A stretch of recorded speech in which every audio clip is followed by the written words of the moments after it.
Je n'ai pas une excellente mémoire. J'oublie beaucoup de choses, parfois importantes. Il m'est arrivé de perdre mon portefeuille 3 fois dans la même journée. J'ai même déjà oublié d'aller chercher mon enfant à l'école. Mais certaines choses restent à jamais gravées dans ma mémoire. Enfin, j'en ai peut-être aussi oublié quelques-unes. En revanche, je me souviens parfaitement du photographe à l'école maternelle. Nous devions tenir un combiné téléphonique. J'ai grandi, je me suis fait des amis et suis parti à la découverte du monde. Et je me suis mis moi aussi à la photographie. J'étais curieux, je m'interrogeais sur le sens de la vie.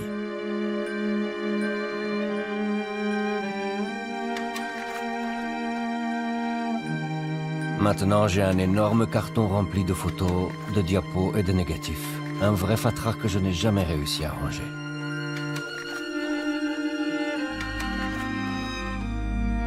Le mont Kazbek, un des plus hauts sommets de Géorgie.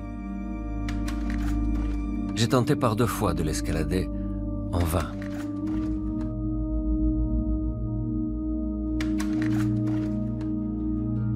Le village de Chatili, dans le nord de la Géorgie. J'ai pris cette photo il y a 15 ans. Je m'en souviens bien. Comment aurais-je pu me douter que Chatili resterait gravé dans ma mémoire? Voici comment tout a commencé.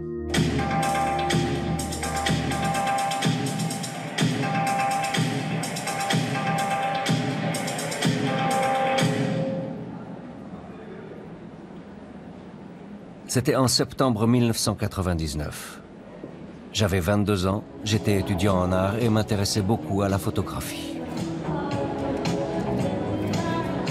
Je connaissais tous les photographes de la ville.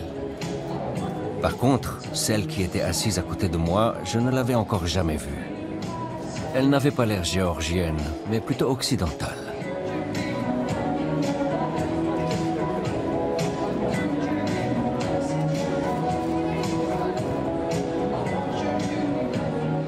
Est-ce elle ou son objectif flambant neuf qui a retenu mon attention?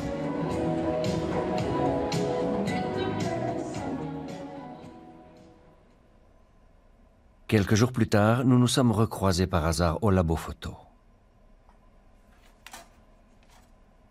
Je me suis alors rendu compte que je ne m'intéressais pas seulement à son objectif. Je n'avais que quelques rudiments d'anglais, mais je voulais à tout prix discuter avec elle. Et c'est ce que nous avons fait. Elle était journaliste et venait de Paris. Nos rencontres suivantes n'ont plus été le fruit du hasard. Nous buvions des cafés, fumions des cigarettes. Que faisait-elle en Géorgie? Elle m'a dit qu'elle voulait traverser le Caucase pour gagner la zone de conflit en Tchétchénie. Ça m'a fait peur. Même si la Tchétchénie est un pays voisin de la Géorgie, nous n'y allons jamais. Ce n'est pas une destination conseillée, surtout pour des journalistes. Nous allions pourtant nous y rendre ensemble.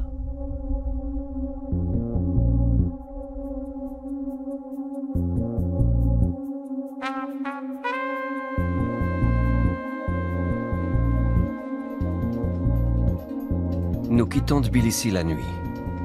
2 Tchétchènes nous conduisent en pick-up dans le nord, en direction du Grand Caucase. Les hommes ne parlent pas beaucoup.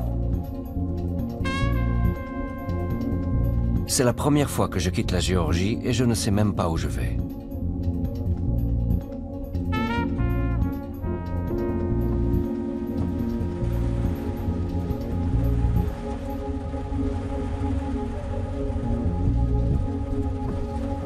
Nous apercevons un homme au milieu de nulle part. Nous nous arrêtons. Je ne me rappelle plus qui lui a adressé la parole. Toujours est-il qu'il monte dans notre pick-up.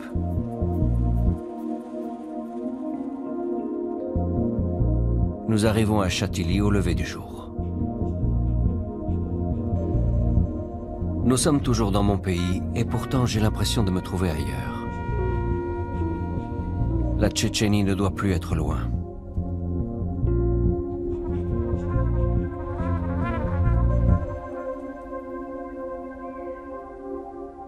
Nous passons devant des femmes et des enfants.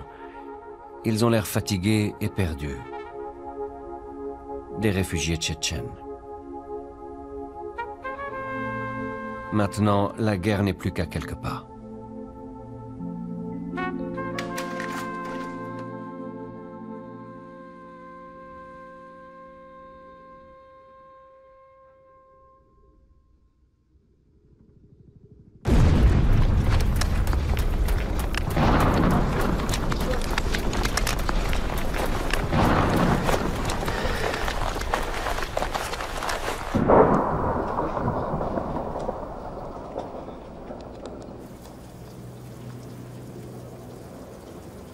La guerre. Elle apparaît ici bien différente de ce que j'ai pu en voir sur les écrans.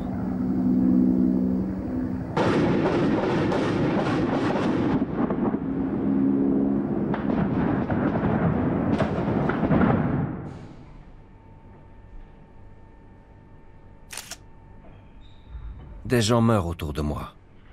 Et à tout moment, je peux être la prochaine victime. Mais je me sens protégé.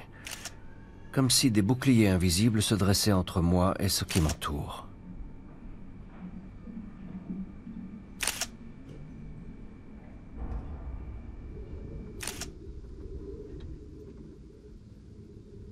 Je suis comme coupé de la réalité.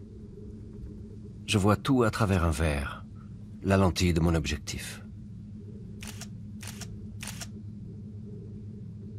Et je sais que je dois être fort. Si je m'effondre, mon séjour ici n'a plus aucun sens.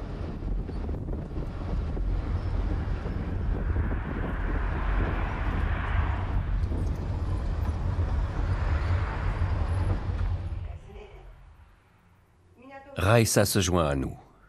C'est une journaliste tchétchène et une amie de Françoise. Le pire est de voir des corps d'enfants qui viennent de mourir juste avant que nous ne les photographions.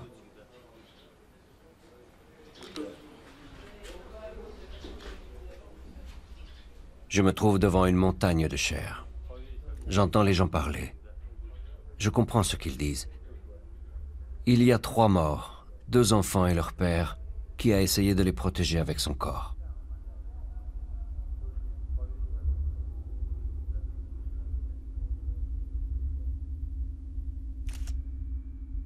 Puis je vais à l'hôpital. Je prends en photo une femme qui a perdu connaissance. On parle de nouveau derrière moi.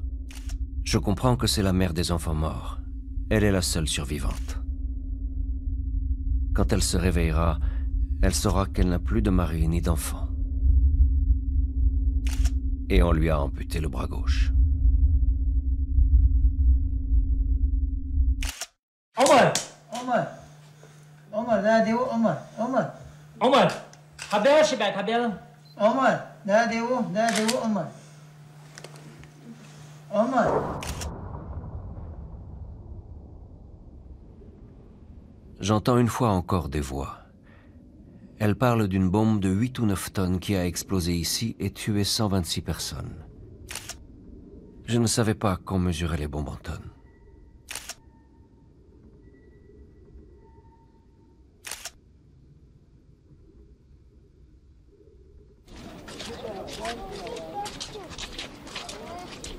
Le calme revient parfois pendant 1 heure ou 2.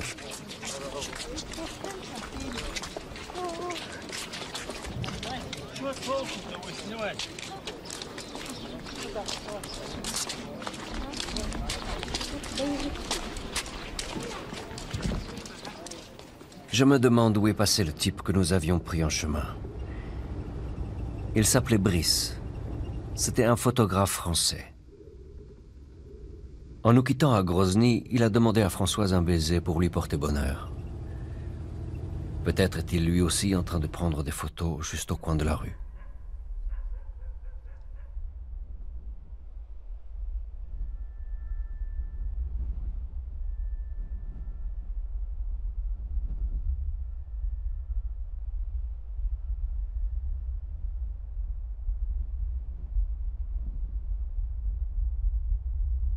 Nous allons d'un endroit à un autre. J'essaye de rester toujours près de Françoise. La vie peut s'arrêter à tout moment.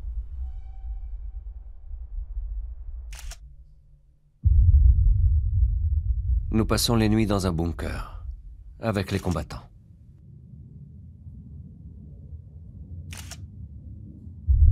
Parfois, il sourit, je ne comprends pas. Ils font même des blagues. Et après, ils meurent.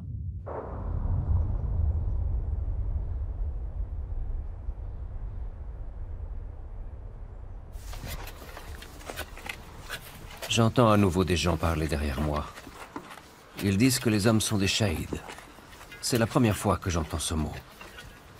Ils m'expliquent qu'un shahid est un martyr qui meurt dans une guerre sainte.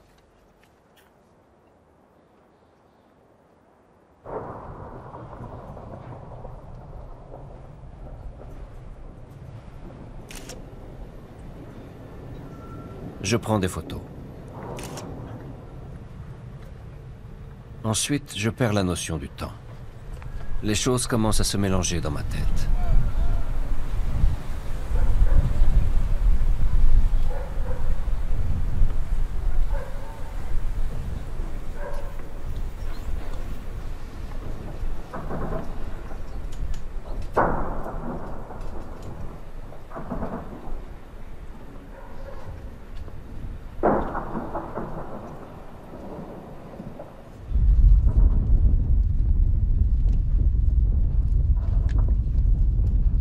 Je m'aperçois que je ne réagis plus au bruit des avions de guerre.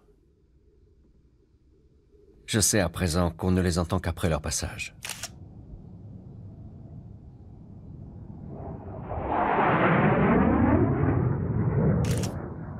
On a l'impression que ça pourrait continuer comme ça indéfiniment. Mais Françoise nous dit qu'il est temps de rentrer.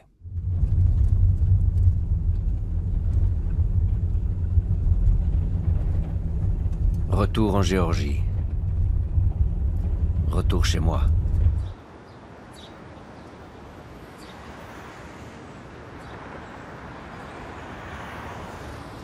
Tbilissi ne m'avait jamais paru aussi belle.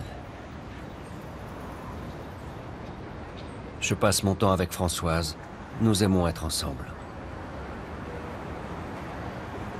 Puis nous apprenons une terrible nouvelle. J'ai été enlevé dans ce pays il y a environ 3 semaines. Je suis traité comme un chien, comme un animal. Ils viennent n'importe quand, ils me réveillent, ils sont complètement saouls.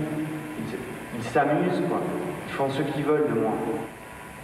S'il vous plaît, faites quelque chose pour moi. Et le téléphone de ma femme, Dana, 05 61 53. Brice a été enlevé juste après nous avoir quittés à Grozny. Le choc. Tout s'écroule, comme si Françoise se réveillait alors que moi je continuais à rêver.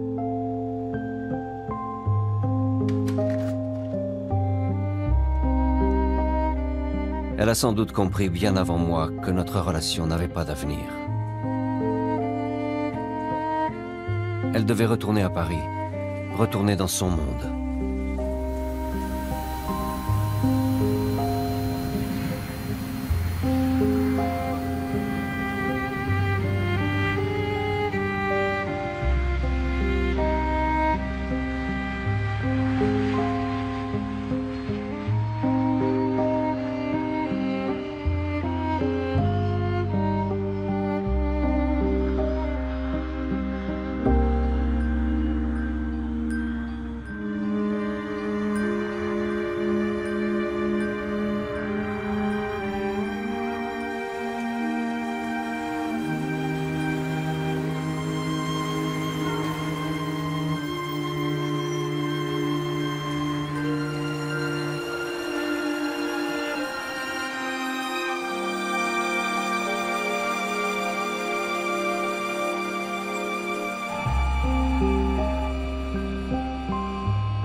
Tout ce qui me reste d'elle, ce sont des souvenirs de Tchétchénie. Et il me rattrape.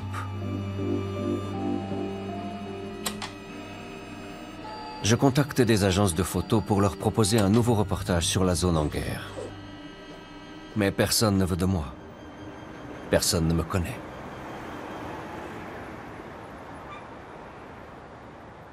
Good evening. You are about to see something unique.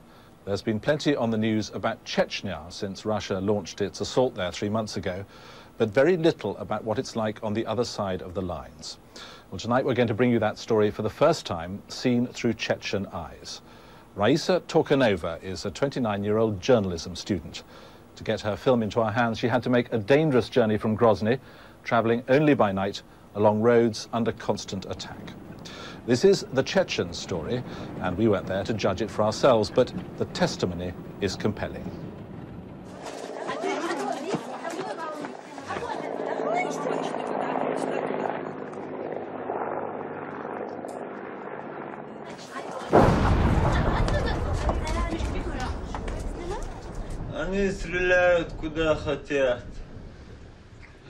They shoot where they please, kill who they want.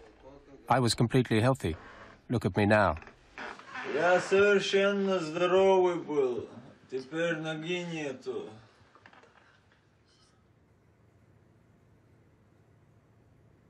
Raisa se trouve maintenant en Géorgie. C'est une réfugiée. Elle a réussi à faire passer son matériel vidéo, mais a dû laisser son enfant dans les montagnes, chez la grand-mère. Selon elle, c'est plus sûr. Elle-même a dû prendre la fuite. En tant que journaliste tchétchène, elle est une cible potentielle. Ici, à Tbilissi, elle peut vivre librement. Elle ose même sortir dans la rue sans foulard, ce qui serait impossible à Grozny.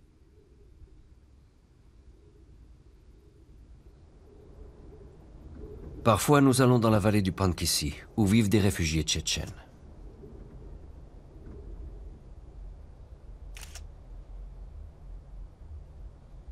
Raisa filme tout le temps. Elle espère que ces images permettront de changer le destin de son peuple. Je prends aussi des photos, mais juste pour moi.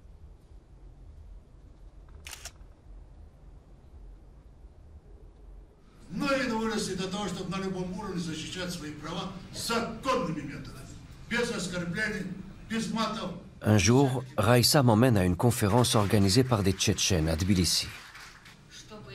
J'y rencontre Antonio Russo, le principal intervenant. So in a technological way they use all kind of army. We know about the vacuum bomb. Okay. Antonio est un reporter de guerre italien. Il enquête sur le conflit en Tchétchénie, mais ne peut pas s'y rendre car les Tchétchènes ont perdu le contrôle d'un col en montagne. Il a déjà couvert de nombreux conflits, notamment en Afrique et dans les Balkans. C'est surtout son travail courageux au Kosovo qui l'a fait connaître.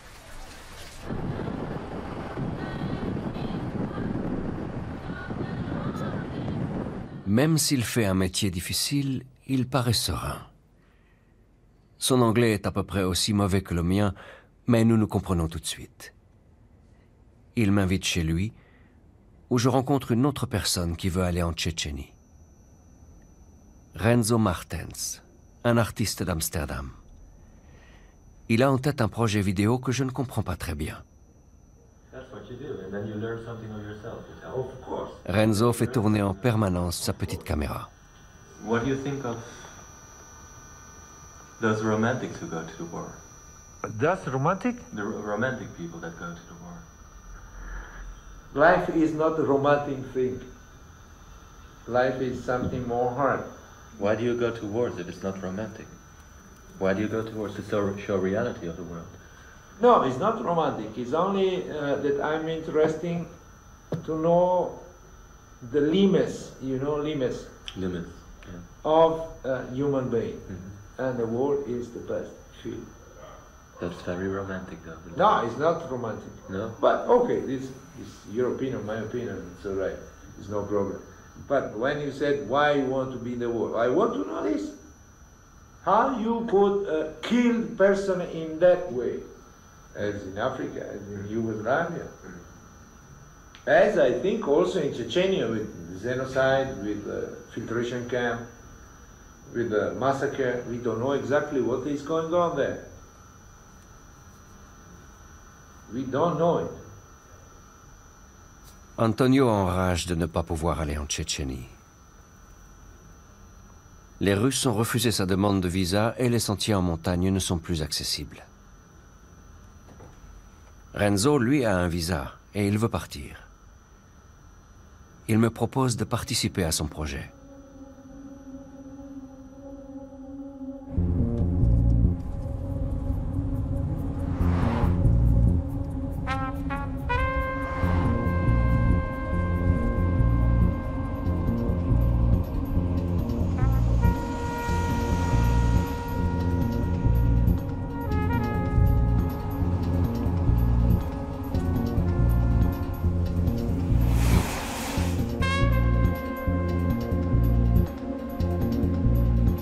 Nous arrivons à la frontière russe, mais les gardes ne nous laissent pas passer.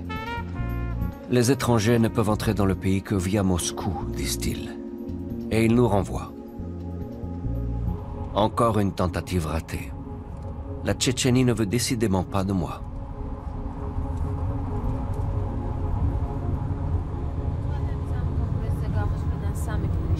რადიორადიკალეს ჟურნალისტის ანტონიო რუსოს გვამით თბილისიდან 40 კილომეტრში გომბორის გზაზე იპოვეს. ნიკოლაძის ქუჩაზე მისი ბინიდან დაკარგული იყო კომპიუტერი, სატელიტური ტელეფონი და ვიდეოკასეტები. Avant notre départ, Antonio m'avait dit qu'il détenait des preuves sur un trafic d'armes et d'organes.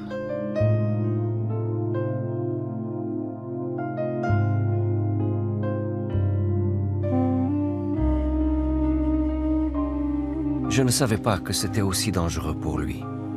Il paraissait tellement loin de la guerre. Mais peut-être que la guerre a les bras très longs.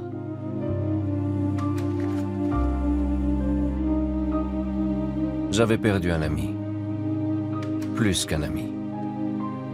Antonio était un homme qui avait la réponse à beaucoup de mes questions.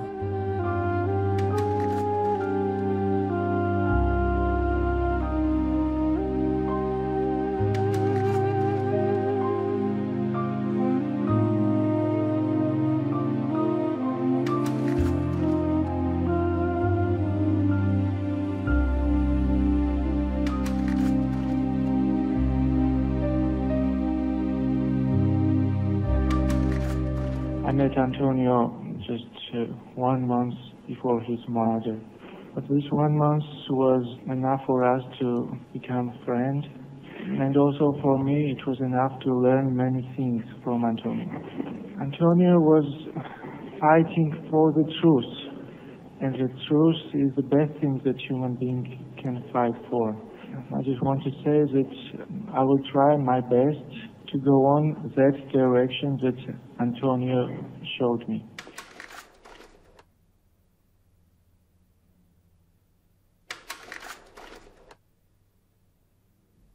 Je suis sûr qu'Antonio était conscient des risques qu'il prenait. Il a décidé malgré tout d'aller à la guerre. Une guerre qui ne cesse de me rejeter, comme si je n'étais pas assez bon, assez fort pour elle.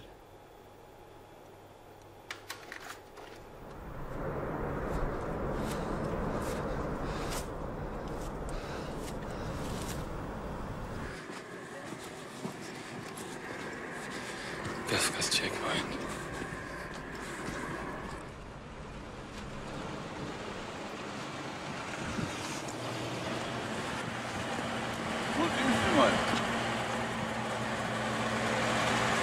Кто вы? Я Рензо Мартинс из Голландии. А кто у нас решает? Я хочу делать как интервью в пост. Джип твой стоит? Да. Вот слушай меня сюда. Да. Если он сейчас сюда не подъедет, я его расстреляю. Сюда давай. Ты стой здесь.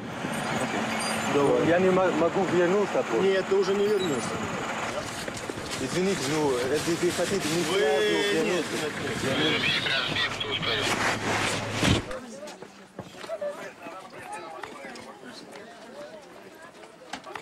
день нас снимают.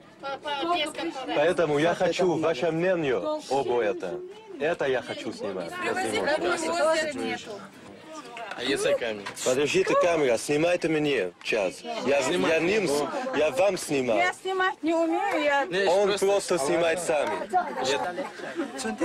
И говорите мне, пожалуйста, что вы думаете обо мне. Ну, я не хочу комплименты, только правда. Я что могу об вас подумать, я не знаю. Вот каждый раз приходят такие же, как и вы, журналисты. Фотографируют нас, не знаем, что будет, что получится из этого. Вот сколько раз было таких журналистов. Я вам что скажу? Мы войну не хотим. Мы хотим мира, как и другие люди. Нам нравится, как они приходят нас, как они фотографируют. Нам нравится. Но не знаем, что от них толку. Мы думаем, может, они нам помогут, может, они нас будут показывать везде. Вот что мы думаем. Может, они нам помогут. Вот поэтому мы хотим своих детей, чтобы они сфотографировали. Чтобы нас они сфотографировали. Ну, он, например, он не поможет, например, не сможет помочь. Не знаю, откуда нам это знать.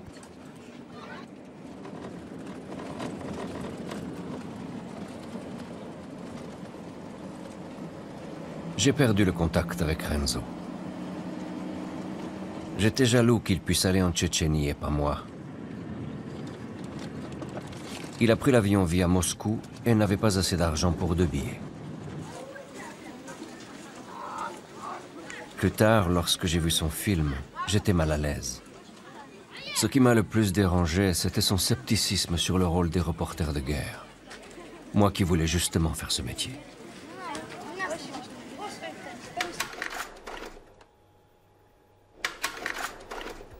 Conduit à cheval, les yeux bandés, Brice Flotio a quitté les montagnes tchétchènes dimanche soir. C'est hier matin, très tôt. Les forces russes lui donnent alors un téléphone satellite qui lui permet d'appeler sa famille. Allô? Allô? Allô? Oui, c'est Brice, là. C'est Brice. C'est qui à l'appareil? Mais Dana n'est pas là, elle est au travail. Petite déception, Brice Flotio ne pourra pas joindre immédiatement son épouse. En attendant son départ pour Moscou, les Russes lui communiquent alors des coupures de presse racontant le voyage de sa femme venue en Tchétchénie dans l'espoir de le retrouver. Oh, it's my wife. Au moins, ça m'aura peut-être servi de leçon, quoi. И мне это будет уроком. Спасибо вам.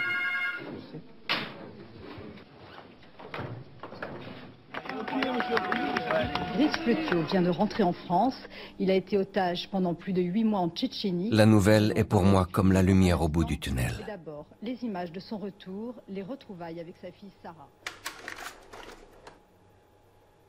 Ma vie aussi change de façon inattendue. Je remporte le premier prix à un concours de photos.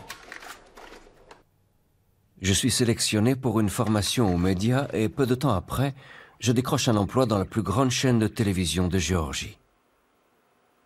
Je travaille pour une célèbre émission d'investigation. Je suis du côté des victimes.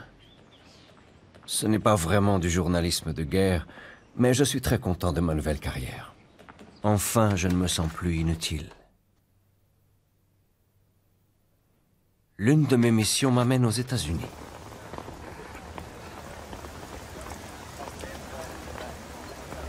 Mon premier jour en Amérique, je m'en souviens comme d'une journée étrange.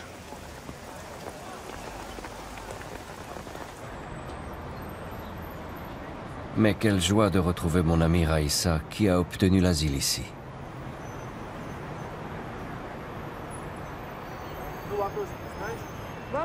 J'ai demandé à Raïssa de me raconter son histoire devant la caméra, comme si j'avais peur que son image ne s'efface de ma mémoire. Я уже 2 года как в Америке.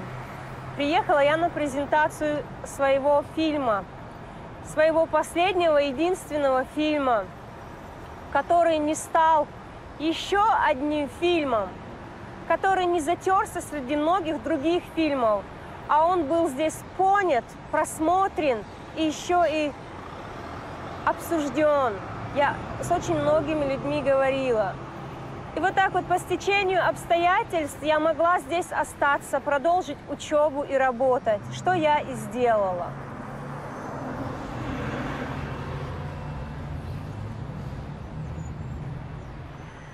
Если честно сказать, я очень плохая мать. Я не смогла дать тепло, любовь и воспитание своему ребенку. По стечению обстоятельств мне все время приходилось все свое свободное время отдавать своей работе, потому что я хотела самоопределиться, самовыразиться не для кого-нибудь, а для себя. Я все время думала, когда этот ребенок подрастет, я смогу ему объяснить, я своей дочери смогу объяснить, что я не могла иначе.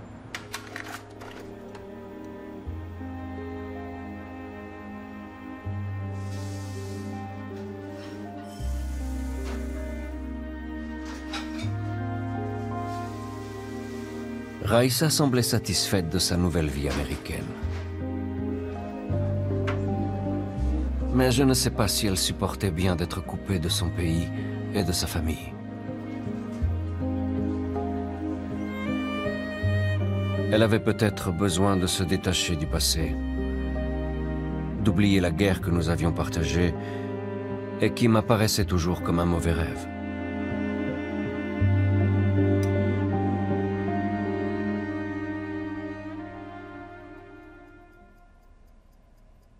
Il y a une autre personne avec qui j'ai partagé la guerre et qui a disparu de ma vie sans laisser de traces.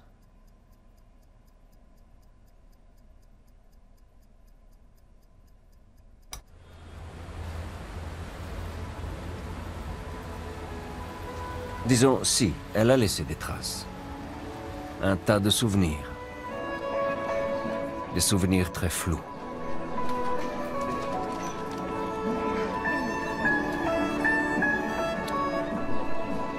Les années ont passé, mais je porte toujours cette désagréable confusion en moi.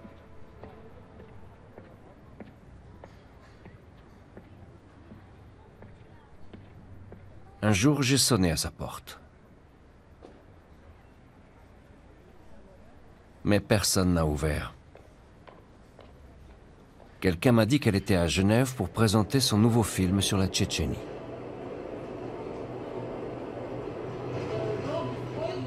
Attention, il y a des soldats russes là-bas. Il y a un problème. Vite, cache la caméra. Les militaires arrivent, ils vont la voir. Françoise n'a pas assisté à la projection. Elle était dans la pièce d'à côté, avec d'autres journalistes qui s'étaient fait connaître par leur reportage en Tchétchénie. Une milice de l'intérieur tchétchène, pro-russe, et ils nous dirent qu'ils ont torturé exactement comme l'ont fait les Russes. Она Политковская. Жестокая месть, которая сегодня руководит и одной, и другой, и третьей стороной. И я бы хотела сказать еще об одной важной вещи. Да, очень важно, что у нас есть комиссии по правам человека.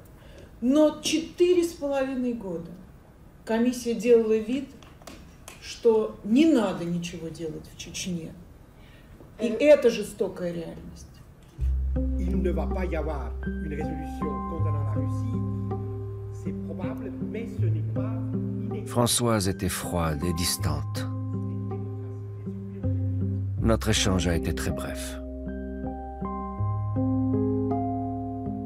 Elle m'a juste dit qu'elle allait toujours en Tchétchénie et aussi en Afghanistan. J'ai appris ensuite qu'elle était tombée malade. Les médecins ne lui ont pas laissé beaucoup d'espoir. Elle a suivi un traitement extrêmement douloureux qui lui a fait perdre ses cheveux. Ses beaux et longs cheveux qu'elle a remplacés par une perruque.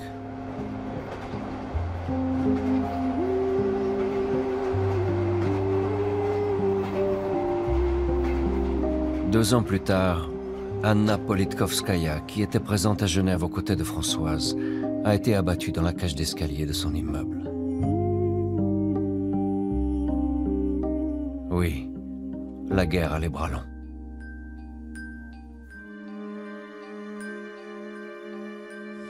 Son nom et son visage resteront associés à la guerre en Tchétchénie. Le photographe français Brice Fleutiot, qui avait été retenu en otage pendant 8 mois et demi, s'est donné la mort il y a 2 jours. Brice Fleutiot, âgé de 33 ans, était dans un grave état dépressif.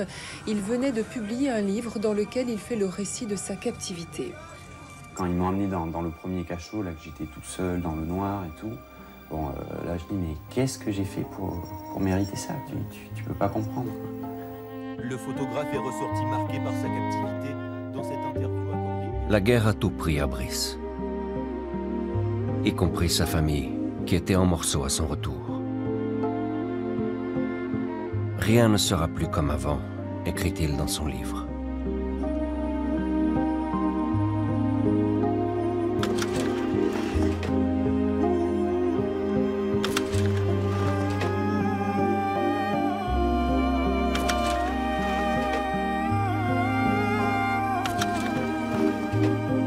Tant de questions se bousculaient dans ma tête. Il y en avait une à laquelle il me semblait facile de répondre. Pourtant, je n'y arrivais pas. Cette question, c'était « Pourquoi partir à la guerre quand on n'y est pas obligé ?»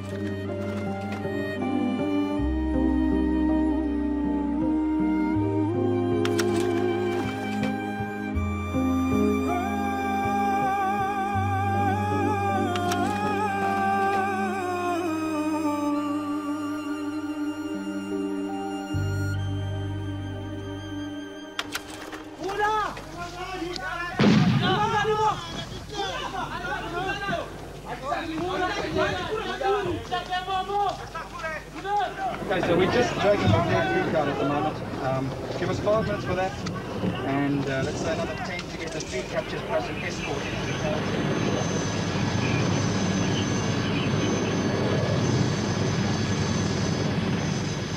This film is about people, the sort of people who may become little more than numbers in a casualty list.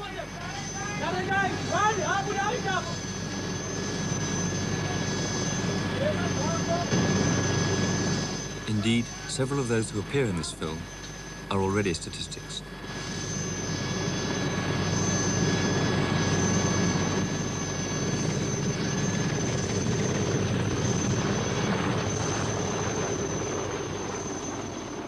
L'homme qui a filmé ces images s'appelle Nick Downey.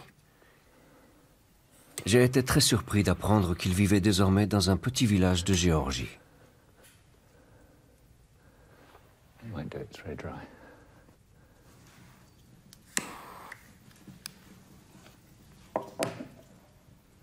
I do remember feeling there was this sort of fire burning inside me, and I couldn't put it out. I couldn't quench it, and the only way of dealing with it was to go off to these wild places and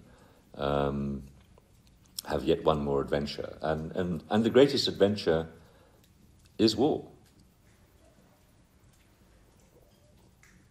Having said that, I don't want to glamorize it. I mean, I remember once a well-known war photographer said, "You cannot take the glamour out of war," and I remember getting extremely angry when I heard that, because to me, there is actually no glamour in it. There is no romance in it. It's a very tough, very savage, very nasty business. I suspect all of us engaged in this business do it out of selfish motives. And although we probably get hooked into it in the beginning by some form of idealism, possibly, as I was, that wasn't that sustained me. That wasn't that kept me going.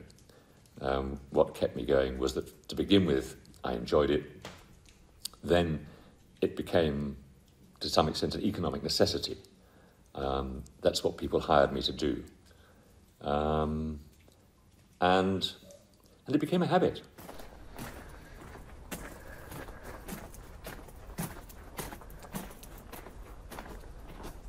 Un mois avant notre rencontre, Nick vivait encore à Londres, mais sans domicile fixe et sans emploi. Puis quelqu'un lui a proposé de s'occuper d'un camp de touristes dans le Caucase.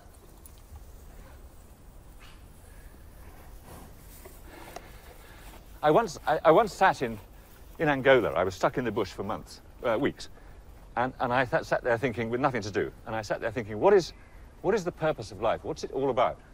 Why are we here? And I came to the conclusion that the only reason we are here is to have children and pass on our genes, which is what every other animal on the face of this earth is its only purpose. And I don't think, despite our pretensions, we are any different. And really, once you've done that, and I have, there's not much further point in your being on the face of this earth.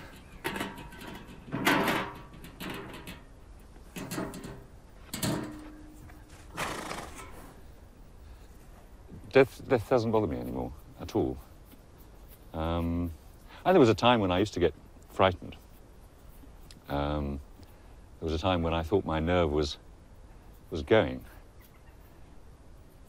But in the end, over a very long time, I think about 18 years after I first got shot at, I suddenly realized I had completely lost all my fear of death. In fact, I lost my fear of everything.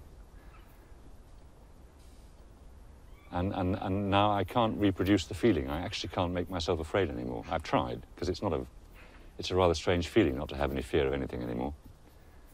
Not a very nice feeling. I don't recommend it. It's as if part of you has died already. But that's what happened to me.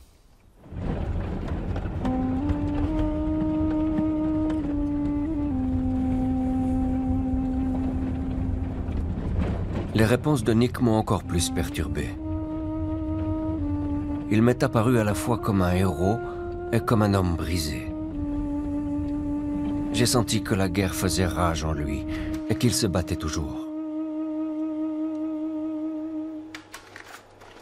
Est-ce que je veux être comme lui? Avoir le même destin?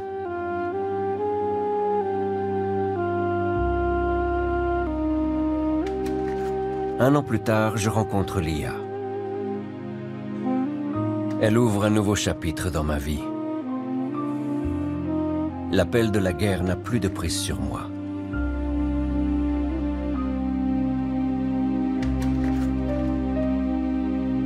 Jusqu'au jour où elle arrive en Géorgie.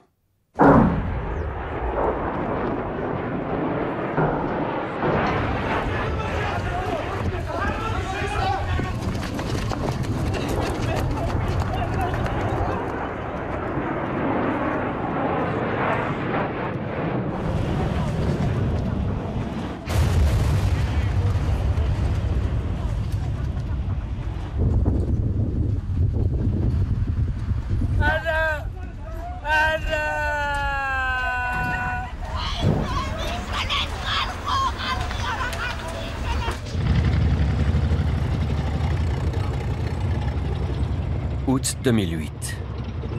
Les chars russes sont à 40 km de Tbilissi. Je remets ma casquette de reporter de guerre.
Le conflit ne dure que 5 jours, mais il tue des centaines de personnes, dont 4 journalistes.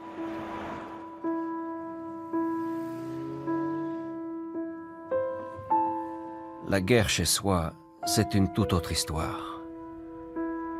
Surtout quand son propre enfant est menacé. Je ne veux plus voir la guerre, être reporter de guerre. Je jette l'éponge. Est-ce que ça va me manquer? Je n'en sais rien.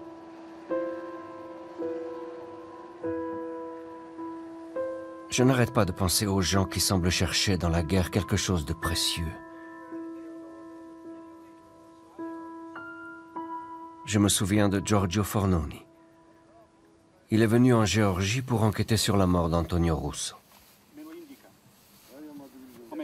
Dai adesso. Am ადგილას ვიპოვე ესე იგი ანტონიო რუსო და რო არ მეპოვა ესე იგი შეიძლება შეეჭავნოთ ან ძაღლებს ან ყვავებს. Nous sommes allés ensemble dans la vallée du Pankissi pour rencontrer les réfugiés. Giorgio n'est resté que quelques jours, mais j'ai senti que je devais lui parler.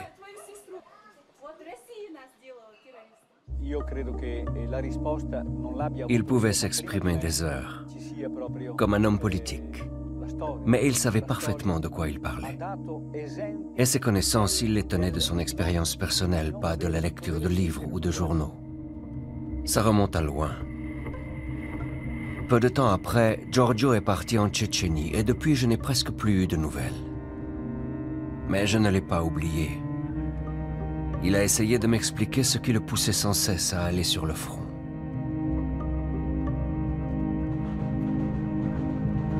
À présent, je suis en route vers Bergame, dans le nord de l'Italie, où Giorgio m'attend pour m'emmener dans son village d'Ardesio. C'est comme dans un conte de fées, quand on suit l'appel du maître pour aller recueillir ses connaissances secrètes, à condition d'y être prêt, bien sûr.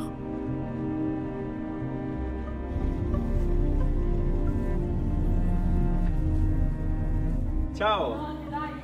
Ciao. Ah, bel cane, eh? Attento, eh? Sam, dai, dai. Dai. Dai.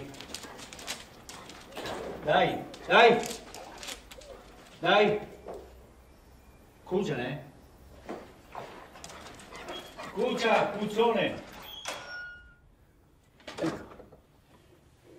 Qui dove tengo un po' le mie cose, eh? Qui è un po' il mio mondo. Ecco.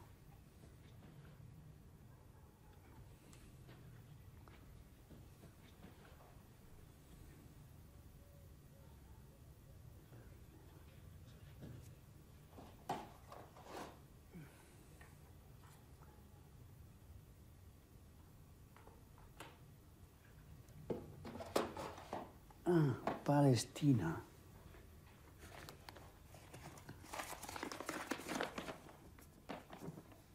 Angola? Angola. Katyusha. Oh my God. In Angola. Oh my God.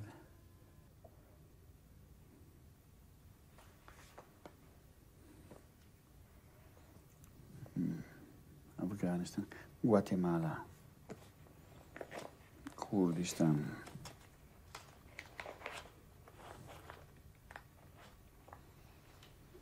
Look this, only this. Only, look. Ah, intenso, eh? Sì, sì. Very intense. Emotional. Emotional. This is very good picture. Also.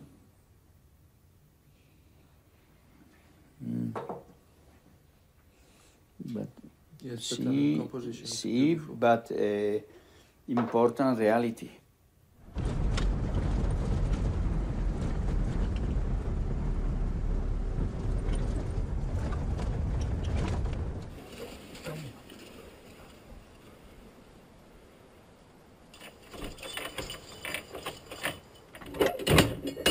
Vieni.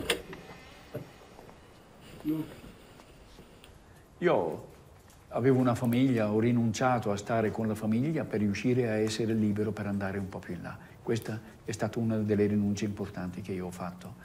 Ma un'altra cosa di rinuncia qual è? Quella a volte di prendere la vita forse troppo sul serio, perché non ho mai desiderato andare ai Caraibi, non ho mai desiderato andare in ferie in un certo posto. Per me per me necessitava andare sempre in quel posto dove riuscivo a dare un senso appunto alla vita e quindi andavo più in là. Io vado nelle guerre, vado a cercare le prime linee perché lì la gente non può barare. In guerra sei al confine, lì è tutto vero, lì non è fiction, lì non puoi barare, lì è la vita.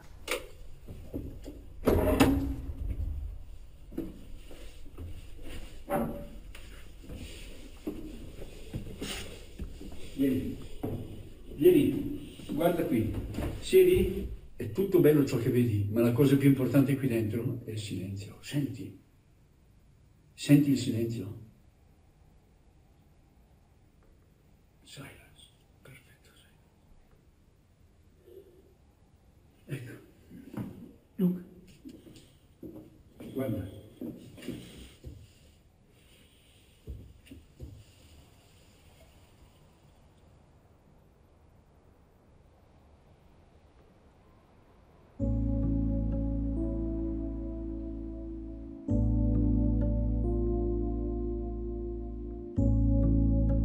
Giorgio est un aventurier de haut vol, bien plus que je ne le suis et que je ne le serai jamais.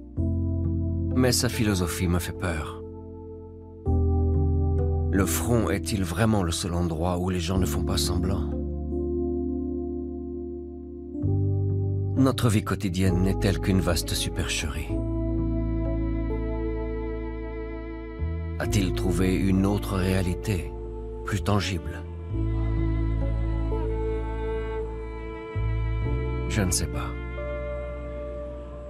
Il a décidé de rester seul. Est-ce l'unique moyen d'atteindre de grands objectifs? Je ne suis pas prêt pour ça.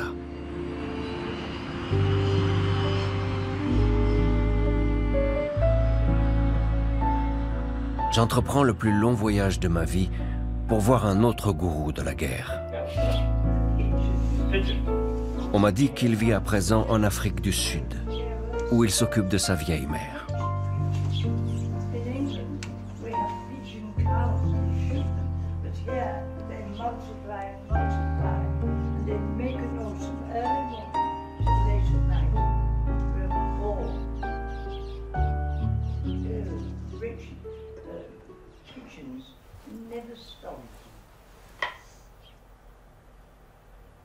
Have you come all the way from Georgia to make a film about Nicholas?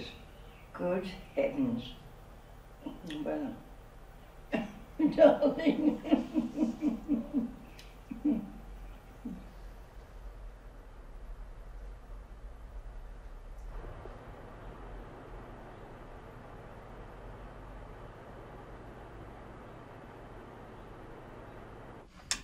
Right.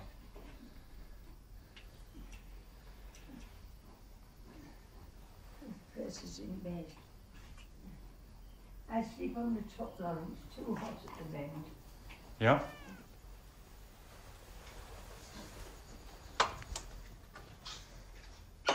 There's your pill, Mum. I'll put your sleeping pill on your Kindle, all right? Yes, that's fine. Thank you, darling. Okay. If you like to put that. Yes, I will. There we go. Okay, good night, darling. Okay, night-night. Oh, it's lovely to be See you later. I'm going to shut the door, okay? do because I don't want the other cat Yeah. coming. You know, I set out to make films about war because I felt there was something worth saying and that people would listen to it and that within given situations it might have an effect on policy or people's attitudes or the outcome or whatever. I felt it would have some value, okay? But experience taught me over quite a long period of time that I was kidding myself. So I, if you like, chose the path of unhappiness and you know, what I saw in my life were terrible things.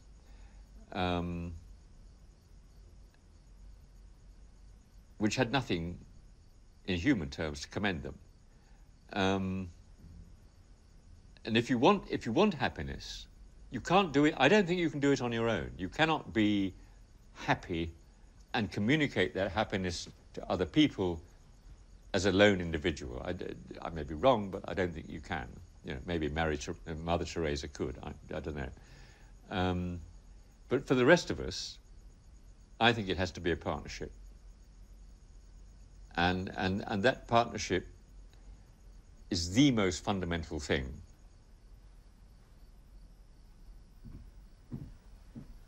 A lot of memories, huh? Yeah, and when the old girl dies, they're all going to disappear. Of all the things I want to preserve is this statue. And to me it sums up everything. I mean, what do you see there? Mother, baby, a father is holding a hammer. It's a man defending his wife and child. To me, that sums up life. And if it was the last thing I had to sell, that would be it.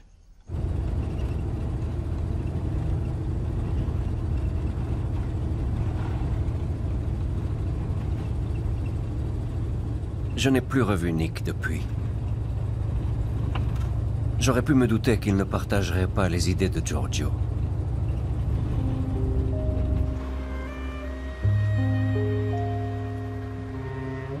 Ils ont chacun dépassé les limites, mais apparemment pas dans la même direction.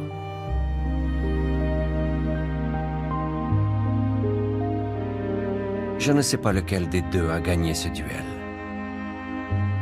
Peut-être qu'il n'y a pas de vainqueur.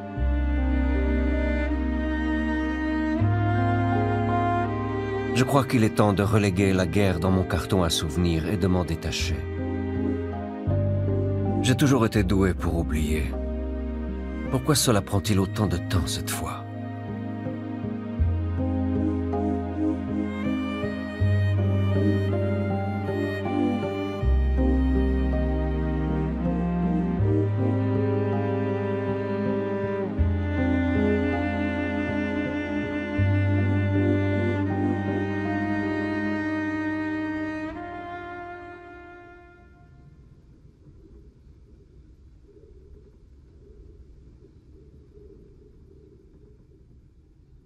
Grozny aujourd'hui.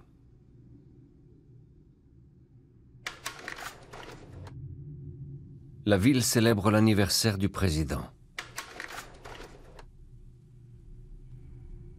La ville que j'ai connue n'existe plus.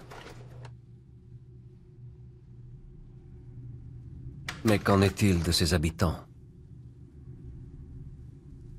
De leurs cicatrices? Et de leurs souvenirs?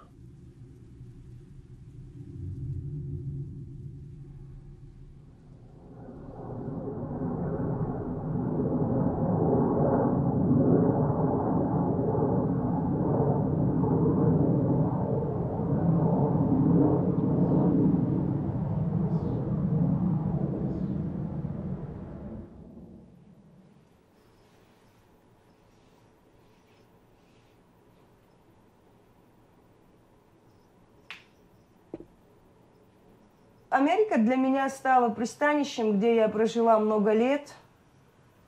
Я живу здесь со своими проблемами, с тоской.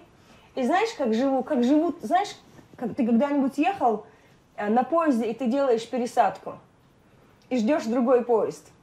Вот моя пересадка затянулась на много-много лет, и я все время сижу на чемоданах, и все время меня тянет туда, откуда я приехала, мысленно, но своим пониманием я знаю, что ловить мне там нечего, ничего меня там хорошего не ждет.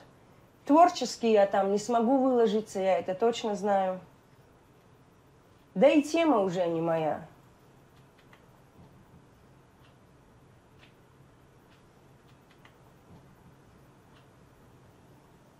Может, ты и никогда не вернешься в Чечню? Может быть, и не вернусь. Потому что я не хочу испытывать то, что я когда-то испытала. В тот момент мне надо было выжить и сохраниться как личность. потому что кое-кому показалось, что они меня растоптали. Я-то замуж выходила. Как? Я вообще не выходила замуж-то. Замуж-то не выходила я. У нас была такая традиция, знаешь, похищать. То есть показать свою привилегию, что вот женщину можно украсть там по своей кротости. Я должна была сделать вид, что мне оказали одолжение. Нет, просто случилось то, что случилось. Я уже не могла быть такой сильной. После ребенка я не могла быть уже сильной такой. И у меня была немножко моя обида внутри меня. И я должна была выжить. У меня была бы депрессия. В начале войны у меня была бы депрессия. Сильная депрессия у меня была бы. Но мне война даже помогла. Понимаешь?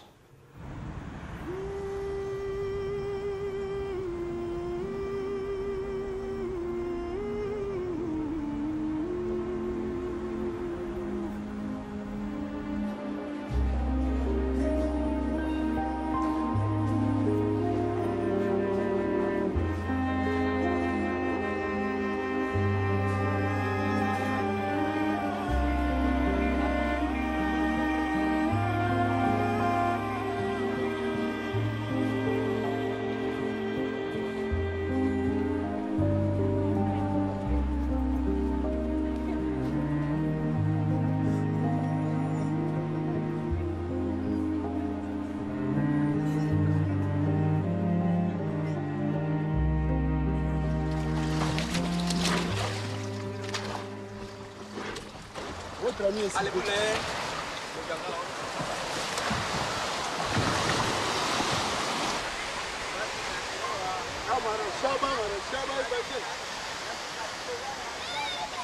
On m'a dit que Renzo avait tourné son deuxième film au Congo. Encore un pays qui souffre. Il est devenu assez célèbre grâce à son travail. Est-il désormais plus attiré par les zones en conflit? Cherche-t-il à repousser ses limites? Est-ce la guerre en Tchétchénie qui l'a changé? Il est la dernière personne que je dois rencontrer.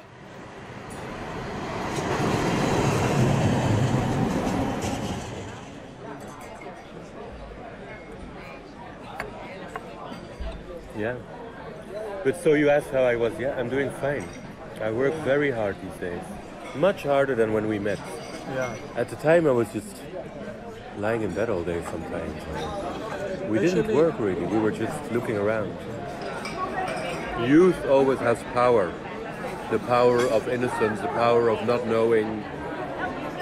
You know, if you put here a guy of 27 who says, hey, I'm going to Chechnya, I'm going to make a film about myself, you'll be jealous and I'll be jealous. Because youth has time and energy, and I think that's kind of it. Therefore, also like stupid things, doing stupid things. Which, You have time to do stupid things that we can't afford anymore. But it's fantastic to do the stupid things. Yeah. In other words, you would say you found your place. You do what you enjoy doing, and you think that's the right thing for you to do. Yeah, more or less. Yeah.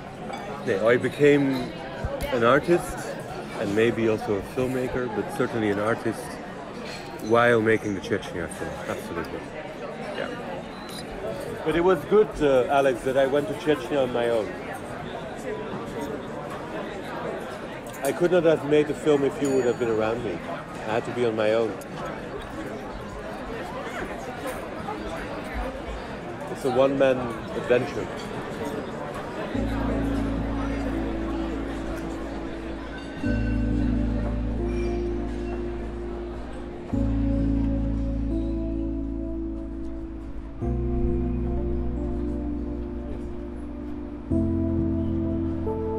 Après avoir vu Renzo, je prends conscience du temps qui a passé depuis que toute cette aventure a commencé. Je n'ai plus 22 ans. Je suis un grand garçon. Ça m'a plu qu'ils disent que la Tchétchénie l'a aidé à devenir l'homme qu'il est aujourd'hui. Est-ce valable pour moi aussi? Je pense avoir trouvé ma place dans la vie. Rien d'extraordinaire, Mais pour ça, j'ai dû entreprendre un long voyage avec de nombreuses étapes. La guerre a été la première. Je crois que la guerre est le carrefour où la route bifurque vers un autre monde. Un monde qui a happé mes amis et ne les a plus laissés retourner vers la paix.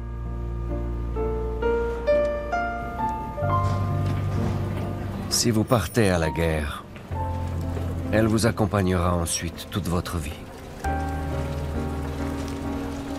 Ai-je eu la chance de ne pas m'aventurer trop loin sur cette route ?